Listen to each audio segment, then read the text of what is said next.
Welcome to another episode of Where Medicine Meets Ministry. Dr. Cherie talks faith and facts. Listen, guys, today we have a fantastic guest with us on today. I'm speaking of none other than Reina Rose. Now, this woman is an international best-selling author and Soul Nutrition Roku TV host. This woman is passionate about sharing her unique experience and expertise to help people live a fulfilled and fascinating life through peace with our Lord and Savior. Her work is entirely concerned with helping people, gain peace in the Lord. And what a perfect guest for Where Medicine Meets Ministry. Now, this woman, how can I even summarize her greatness because of the vision and the life that she has led?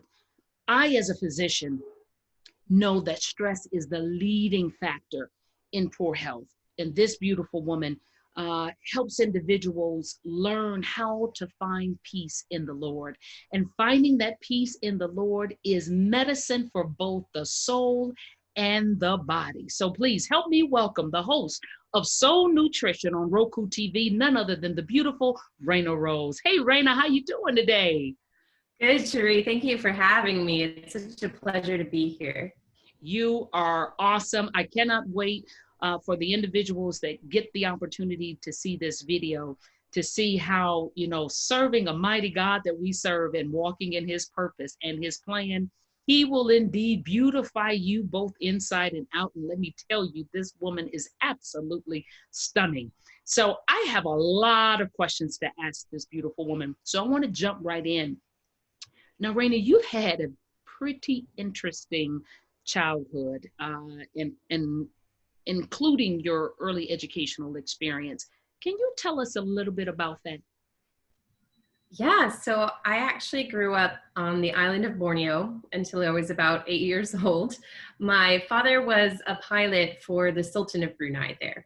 And at the time, up until Bill Gates, the Sultan of Brunei was the richest man in the world. And so he flew and did mechanic work on his private jets. And unlike most of the pilots, we actually had our whole family living in Brunei the entire length of his contract.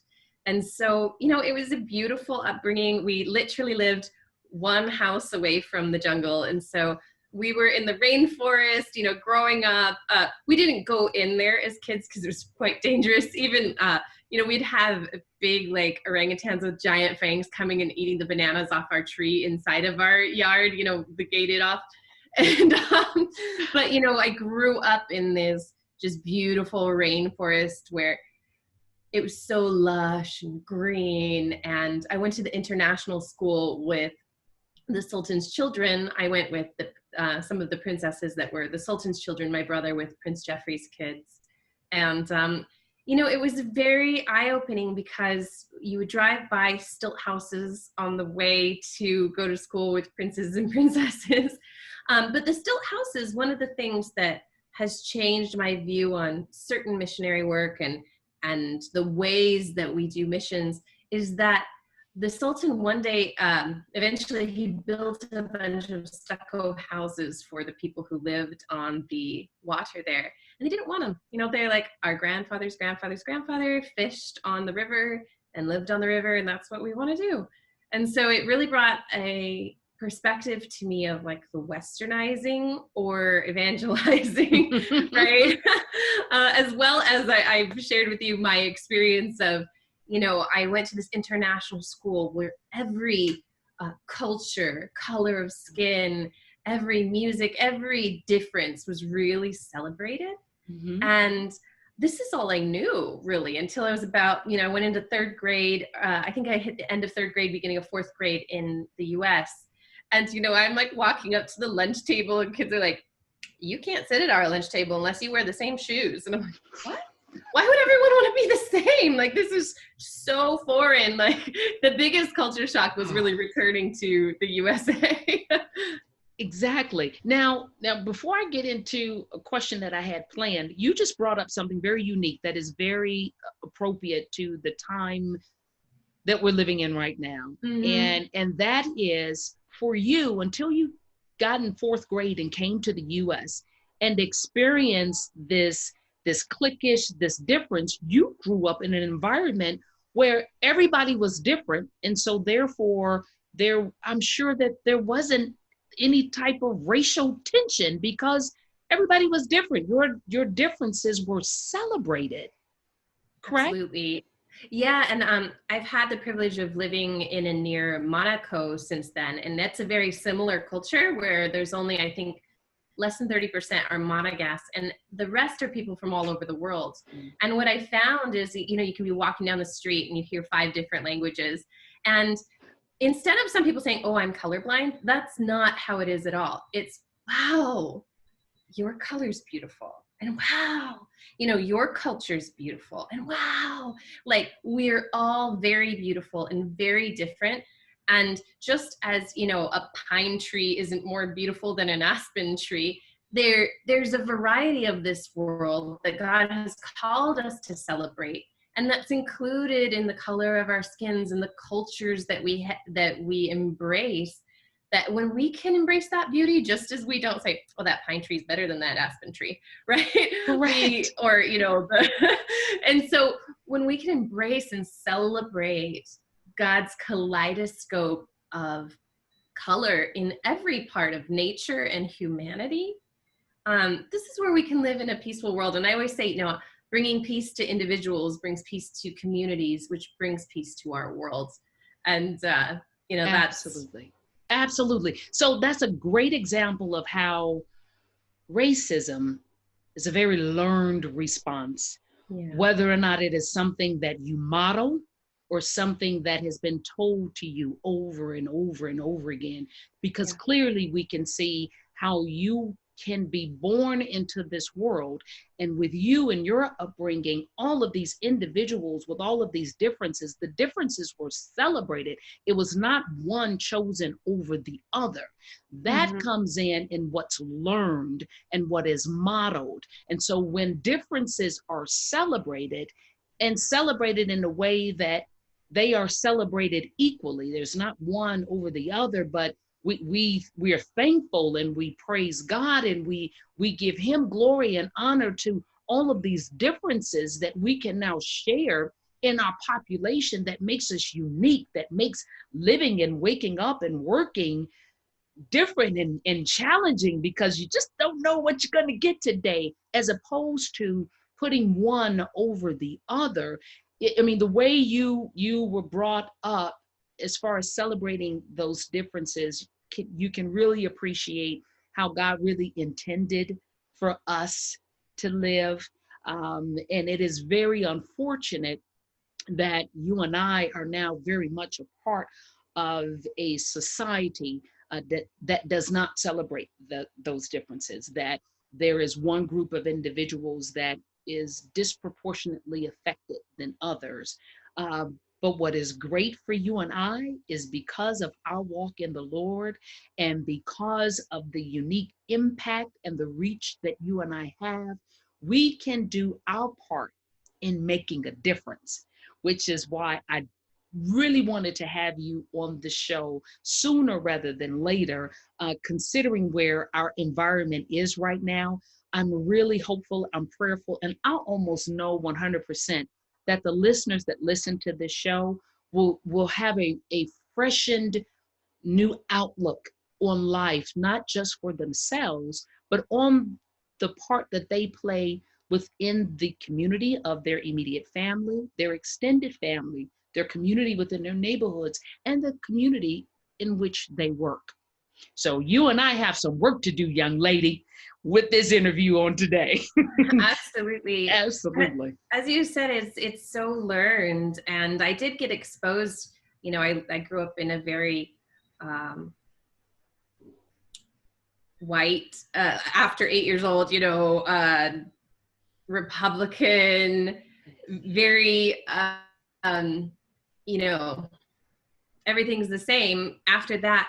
But because I had that different experience at a young age, I just knew this isn't how it's supposed to be. This doesn't feel right. And I had learned before 8 years old that everybody in every culture and every skin type is to be celebrated, and there's something wrong here. And so I think if we can educate young people in the schools, and I think there is research that a lot of our foundational beliefs happen between the ages of 5 and 8. And so if we can really target, kindergarten to 4th grade to, I've seen a lot of posts lately, buy books that have different races as the superheroes, have, just so that kids are experiencing, whether they grow up in, a very, a population that's diverse or not, that they're seeing, oh, this superhero is Hispanic, this one's Black, this one's, and all, the heroines are different than me.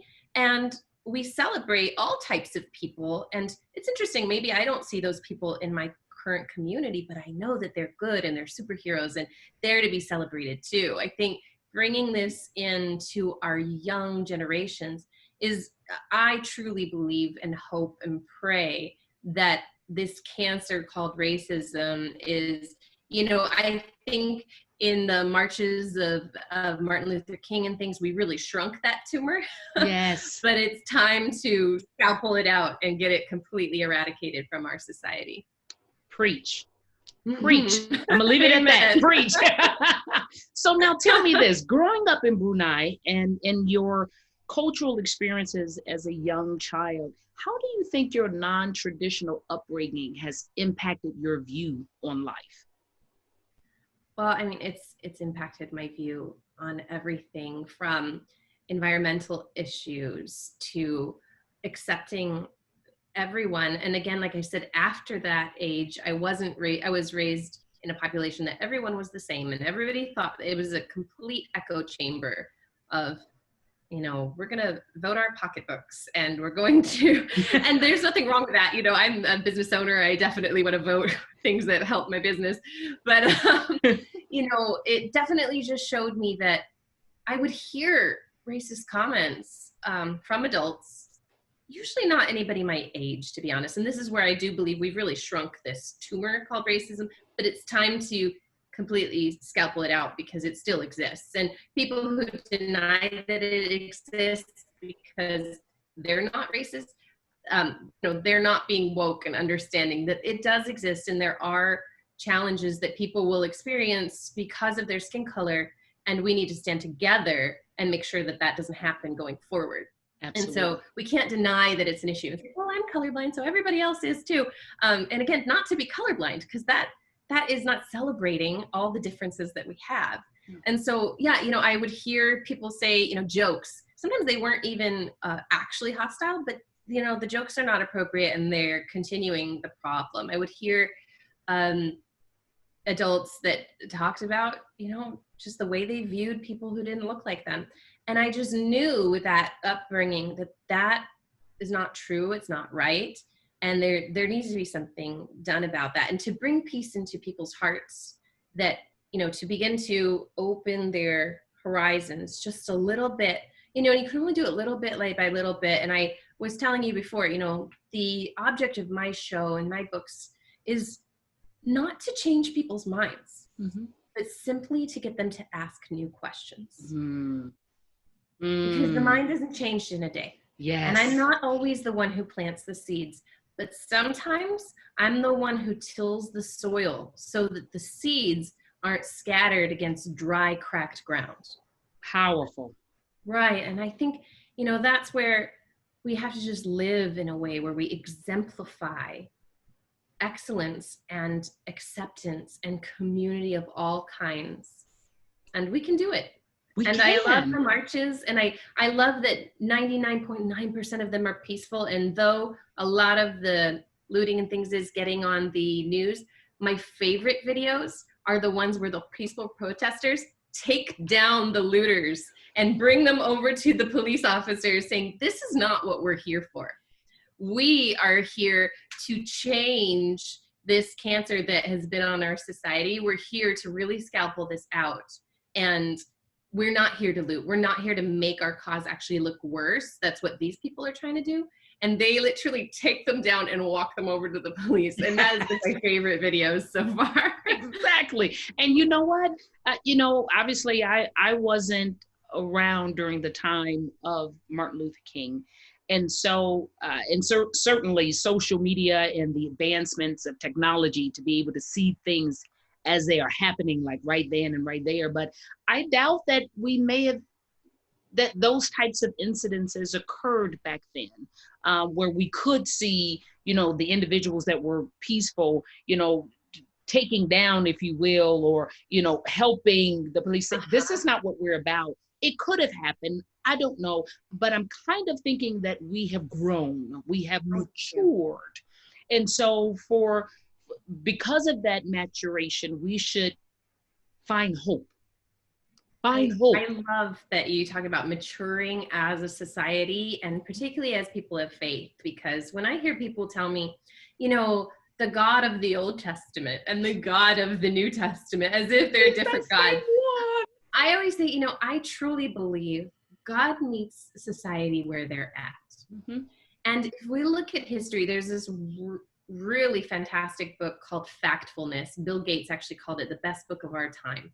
And it talks about the facts of where we are in world peace, where we are with world health, and the environment, which the environment's the only one who's gone down, but peace and health, we've increased exponentially just in the last 150 years. And he was showing that even up to 150 years ago, I don't know the exact statistic, being bashed over the head was still a very common form of death. And so, that is not a common form of death anymore. We are much more progressed. And so if you think about it, that God of the Old Testament, the same God met a warring people where they were at, right? Correct. And then when they were ready for Christ to come and have a peaceful message, and some people still really weren't, right? No. Then he was able to say, hey, turn the other cheek. And it was a time when society could, some of them begin to accept that. And I think we are to evolve even further and further and mature that, no, you don't enslave anyone. Correct. Right. In the Bible, we still see, if you're a slave, stay be a slave, but we've matured even further in 2,000 years. And especially even in the last 100, 150, where we don't bash people over the head. We don't enslave anyone. And we are learning just now, we also take care of our environment. The first thing God called Adam to do, right? First thing. So now we've touched on how your early upbringing impacted your view of life. Can you share with us how it impacted your life choices?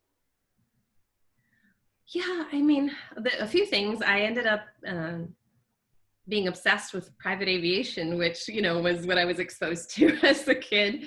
And I'm actually even possibly working on a project with that here soon. I'm excited. I'll let you know as that progresses. And it also, it made me a couple things. It made me attracted to a more peaceful kind of Christianity, and not saying, Christians out there are bad. We're not, but some of us still have a lot of judging of the other, whoever the other is, whether it's another denomination, another group of people, that they are sinners and we are perfect, right? Oh, you're so right. You're so right. Oh, I'm so glad you're touching on this. Yeah. And so I was really attracted to, actually, and because of my upbringing also, my parents, I was christened by the same, he's not a pastor anymore and he doesn't like that term, but he was a pastor at the time and he's my spiritual director now and one of my closest mentors. And he was who really introduced me to this idea of contemplative prayer. And, before I really started digging deeper with him and and he never gave me answers. Here's the thing, I would come to him with questions, right? I need to know, why is it this way? And I would never once get an answer. He would just again, change my questions, get me to ask new questions. Mm-hmm. And I would go seek that on my own. I would start reading about monks from every century and how Christianity, the theology on this topic has actually changed from this century to this century. And the common thought of, like, for instance, Revelation being taken literally has Mm-hmm. only been in common thought since about World War II. Before, only a few outliers thought that, but the majority of people didn't. And so I started thinking, not necessarily that one is wrong or one is right, but maybe we need to be having conversations about this. Maybe we're missing something. And if we believe as Christians that the Jewish people missed the Christ when he came, right? Because they were looking for a literal king who was going to sit on the throne and overtake the Romans and liberate them, right? Mm-hmm. They were looking for something very literally, very fundamentally how they saw it in their scriptures. Correct. And then they didn't see the king who came to reign in their hearts. Right. And so if we are looking for this literal coming on the clouds, and he's coming on the clouds of our minds, and I'm not saying one way is right or the other. It's just, we'll miss it. Have peaceful discussions around that. And I really believe, like I said, I kind of grew up in first the most diverse environment possible, and then somewhat of an echo chamber. And so it's been my mission to get out of the echo chambers and actually be in places with people who don't agree with you, not to argue, but to learn something different. And if you get a chance to teach a little something different because you are asked, awesome. And again, when people ask me, I generally don't even preach anything. I ask questions. Have you thought about it this way? Have you thought maybe we haven't thought about this? And because the minute you tell someone you're wrong, walls go up, right? Totally. And so that's never helpful. But if we can just ask, what do you think about this? And it's really leading them into, maybe we need to be more open-minded about this. Maybe we need to see our own sin and where we have been judgmental, racist, culturally insensitive, whatever it might be. Maybe we just need to look at that differently. And I also, I have a big, and this one I have to really check myself, but I have a big stick with abundance. And when I read the Bible, I see an abundant God who, when I take communion with my friends and sometimes with myself and of course at church, and we use the big matzah, right? And we have and we'll break it off and we'll say Lord, I receive your humility. I receive everything that Christ is, symbolically receiving his body and receiving those attributes. Yes. And one thing I always say is I receive your nets overflowing, water to wine changing, Boaz to Ruth giving, Rebecca to Isaac giving, healing thousands with healing everyone who came to you, feeding thousands with baskets of leftovers, promised land provision flowing with milk and honey, with grapes so big they take 2 of us to carry, from vineyards and olive groves we didn't plant, cisterns we didn't dig, cities we didn't build, from homes richly stocked with goods we didn't even make, but were provided by giants by your hand, God. We receive that. And that's the God I see. I see this abundant God his style is overflow, right? Yes. And so I get a little bit testy with, I do believe that, prosperity gospel of I'm good, so give me a Ferrari is, God's not a Santa Claus. But at the same time, I think we get so afraid of that we can go to the depravity gospel. Right. I'm not worthy of anything, and I should be the poor, not help the poor, right? Exactly. And so that's one thing that, I help my clients really manifest a lot in their life. And really, that's just the same as what Christ said, as you believe, it's done unto you. And that's not, believe it, receive it. Again, I'm good, so I did it. It's not, it's all me, but God puts desires on our hearts. Yes. He's a good Father who gives good gifts. And so, but we have to, believe. And sometimes, just like the father of the demon-possessed boy, when Jesus said, he says, can you heal my son? He says, if you believe, I can. And he goes, help me with my unbelief. Help me. And sometimes it's just help me with my unbelief. Yes. Yes. And look at his request. He could have said, and just simply because Christ said, if you believe, and knowing that he couldn't at that time he had to ask the question. Yes.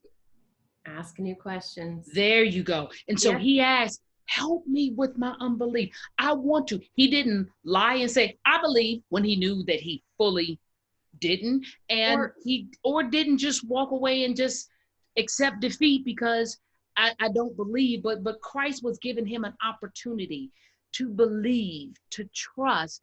And wow, look at his maturity and his ability to say, help me. And sometimes that's all God is looking for us to do and to say to him. He's not coming to us having the expectation that we know it all. If he did, why would we need the word? Why would we need the Bible? If we knew it all, why would we need him if we knew it all? And so how many of us walk away going, well, I guess I didn't believe enough for that.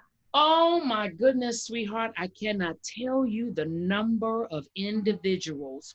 As if it's our responsibility. Exactly. As if it's all on us. No. Where, again, that's all that looking to God and giving him the glory. I didn't even believe enough for this. He helped me with my unbelief. There you go. And I've seen him do that time and time again. I'm a true believer in vision boards, right? And I remember the first time I made a vision board, this is like 10, 15 years ago. And I was like, if this stuff works, I'm putting private jets and yachts, Europe, right? And, I had been on private jets, but I had never actually flown in one at this time, because I just got to see them with my dad. And so I'm like, if this stuff works, I'm just going to. And it's amazing because that was the desire of my heart. And I'm going to be honest with you. I was totally selfish at that time with what I wanted. I'm like, I want a private jet. I want this. Right? Yes. And the whole thing is God saw that part of my heart and he worked this miraculous sequence of events where I got to work on a private jet. And I had this client who went to locations like Monaco for 6 weeks at a time without even moving. We'd just be sitting there hanging out in the south of France or Monaco, getting paid extra to wait and see if he wanted to fly, right? And I got to go to the Monaco yacht show. So I was on those yachts, going to parties. And I got to, sing at the church there in Monaco and do all my dreams. And Paris was on there. I had never been to Paris when I made the board. We ended up like living in Paris 2 months out of the year. And then here's the thing. I was so selfish making it, like God knew.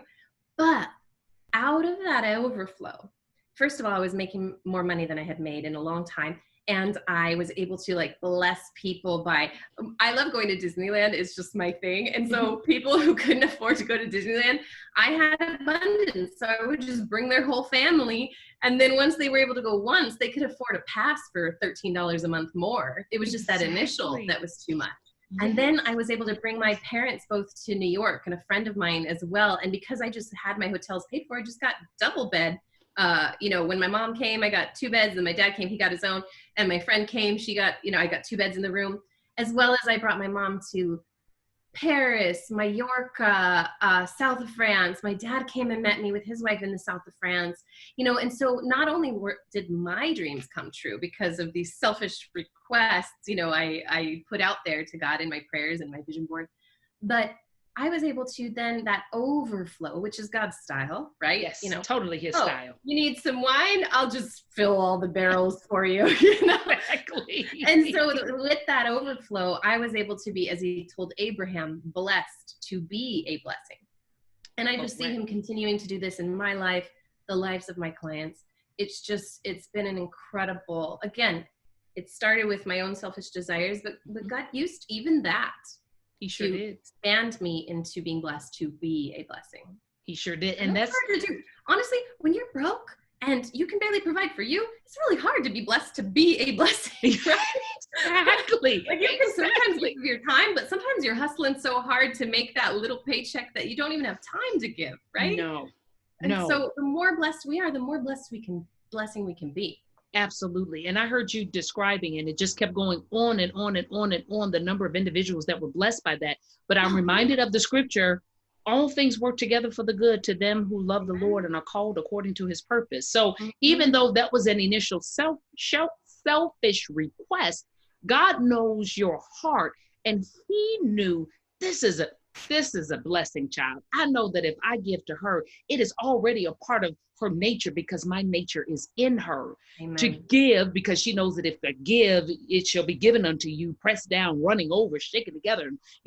So he knew that, but it worked together for the good, not just your good, but the good to them that love the Lord and are called according to his purpose, because you just continue to spread it around. Look at how many people were Absolutely. blessed because of what was initially a selfish request, but God knows the intent of your heart, and he knew that in blessing you, unselfishness will arise out of that and will cause you to be a blessing to others. Absolutely. And actually, Cherie, on that journey, I went, low before I went up. And I was actually so broke at one point. I was living in the Midwest and I had to be on state housing because, I just didn't make any money at the time. And God had put on my heart long ago, back when Russia was like really bad in the 90s and my church was doing stuff with them. I'm like, one day I want to sponsor an orphan and go to Russia. I used to like send them cards and boxes, shoe boxes and whatnot. One day I want to sponsor an orphan and go to Russia. And again, I was so low, I was on state housing, right? And so, but now God uses that in my story because I go teach them about business and finance and different mindset things. And as someone who's been on state housing, as these orphans are, because these are the orphans who've graduated out now, they're able to listen to me from a person who's been there, not someone of privilege who's never experienced what they've experienced. But I can say, you see me flying around on these private jets, you see me doing all these great things, but I was once where you are. I was once, working 4 jobs and still on state housing, right? Right. And at that point, it was really hard to be a blessing, but you can keep with it. You can keep your prayers, keep your mindset. And, as you get better at it too, it's amazing. Now the clients I have, they're already like coaches and leaders and people who are just rock stars. Sometimes they come to me and I'm like, how am I going to help you? But the way I help is like to pull the greatness out of them, right? And they're doing things in turnaround of weeks or months, and I'm just floored because the better you get at this faith thing, you can move mountains in a second. Truly. Now, you mentioned your clients. So now I want to ask this. You shared with me that your life experiences has allowed you to help your clients create solutions that serve them and the higher good of all. How so? Oh, well, again, like I said, my clients are just rocks. I hear other coaches say, oh, but they don't do the homework and stuff. I'm like, my clients go above and beyond with their homework. And then they're like, I have a couple and they have, in a matter of like 9 months, quadrupled her business, increased his income by 30%, manifested in a completely miraculous way, that came through a flood, actually, an even better house that they're able to live in, and their old house is getting like completely remodeled. Oh, my word. As well as like their old car, they wanted a new car, got flooded, and so the insurance paid them out, and they got it was like, even though their income did increase, like the things that God was just able to bless them with, but the most importantly, they've been blessed with more time with their kids, more time as a couple, and like their happiness has gone out. And even more, like what I always tell my clients, like, go out and teach. I'm not putting any stamp of this is Reina Rose on my technique. And they have gone out and in their community, they start teaching people the things that I've taught them. And, and so they're going out and spreading this, and then those people are using it and spreading it and teaching other people these ways to, go in and heal trauma in your heart, generationally, as well as, right now and forward, but backward even. And to go in, heal those blocks, bring down the walls of Jericho that are keeping you from that promised land of your life.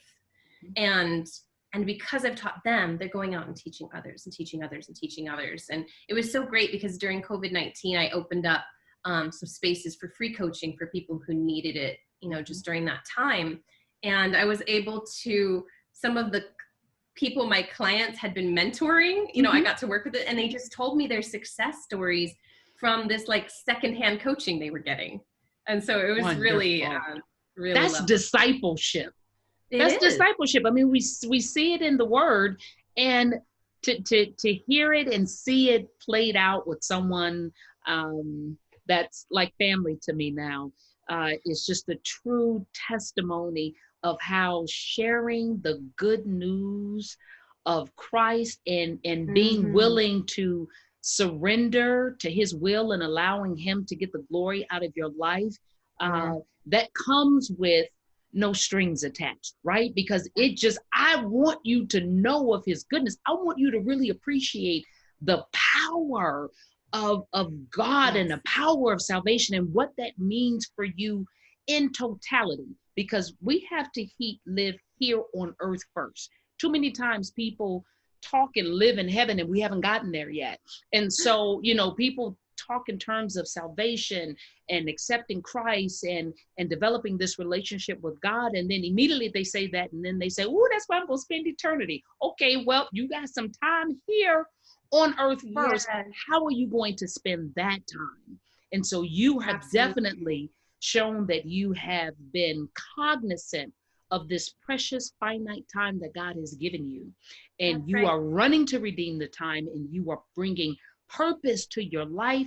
And then you are clearly as a city that sits on a hill, exemplifying the beauty and light of Christ, and then saying, here, let me impart upon you some of my knowledge. Let me give you some of my skills, and through some of your clients that you have paid clients. But I love the fact that you say, these individuals that have come to me, you've utilized my Mm-hmm. services. But listen here, honey, if there's somebody that can't get in touch with me, don't say, oh, well, I tell you a secret, but you got to get it through Reina first. But to Right. share, Yeah. to share with others, because you truly know where your help comes from. And Absolutely. you know that in the end, you trust God, not in any material paper. But we know that when we seek first his kingdom, all these things will be added unto us. And it has definitely been added unto you. And Now, the that's for kingdom sure. is here and now, It's here and I and really now. believe the narrow road that's talked about in the Bible is not how many people go to heaven. I really believe it's the people who are able to experience heaven here on earth, There you go. and his kingdom come, his will be done on earth Earth. as it is in heaven. I think that is the narrow road that few will find, but more can. And as you were talking about, like the people who are able to benefit from this, I truly believe in tithing. I think it's so important that we trust God with our time, our money, and I tithe more than my money. But I do have one client, and I exchange her prayers for my services, which are very expensive normally. And so she's in Ghana, and I know she can't afford what I normally charge. And so I said, I consider your prayers worth $5,000 a month. And it's kind of my tithe to her and her feeling like I'm praying for you. So I'm also, and the things she's been doing in her life, Cherie, I am like, this is where whether I get money back on that tithe or not, the fulfillment of watching her grow her business, watching her step into this queen that she is of confidence. And I mean, she is a woman of the Lord, and she is going to be moving mountains with her life. And just to be a small part of that, like that is waves upon waves of blessings returned to me. Now that's a beautiful reward that God Mm-hmm. promises us, right? And again, so many individuals think of a reward as something that is monetary, or even if those individuals are not reflecting on a reward here on earth, they're reflecting on a reward when I get to heaven. Well, how about the reward is just this peace, this joy you get from helping your fellow brother or sister, because we Yeah. were all placed here for service. Service. Mm-hmm. We weren't born to buy the house, get the car, you know, put the kids in the most expensive university. We weren't here to do just stuff and to gather Right. stuff.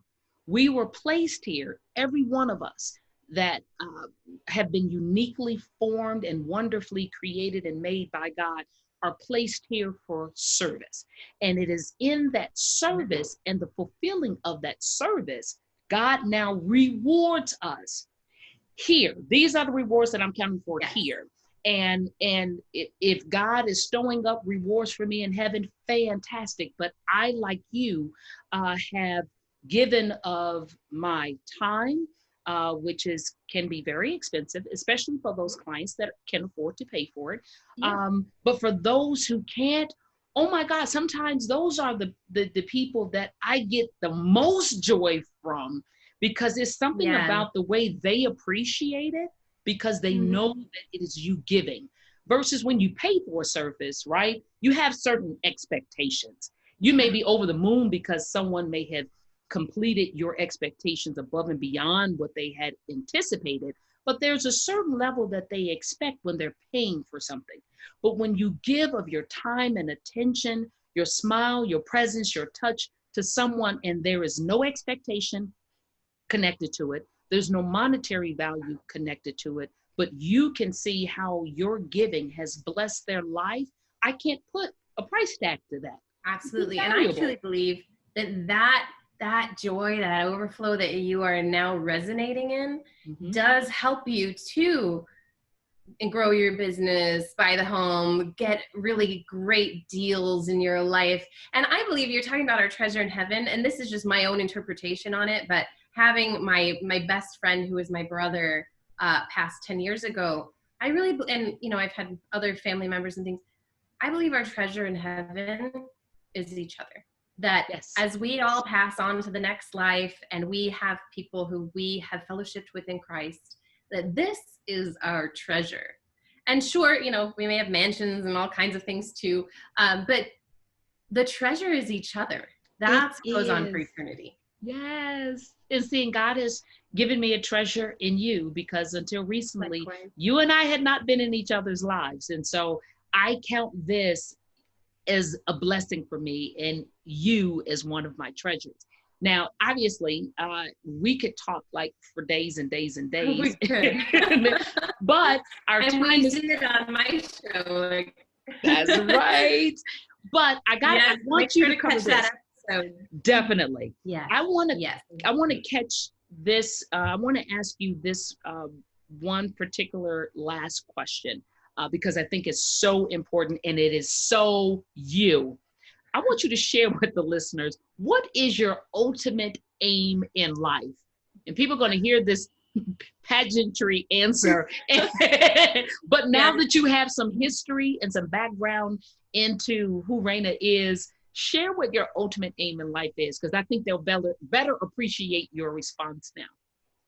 Yeah. So as you said, I was in pageants growing up, so but it truly is world peace.